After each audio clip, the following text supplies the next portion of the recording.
Pupunta ko ha, pero ano na diretso lang po muna. Try ng bilibid na lang. Try ng bilibid na lang.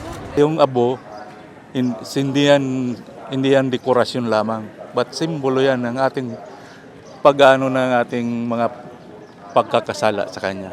Dapat iyan ang ating i-focus ngayon, ang pagbabago para kung paano natin mabago ang sarili natin.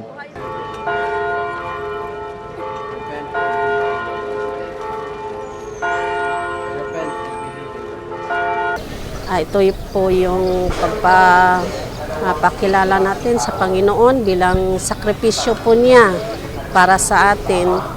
So dapat po sa 40 days tayo po ay pagnilayan natin ang ating mga ginagawa, kasalanan man or hindi, yung pagsakripisyo ng Panginoon.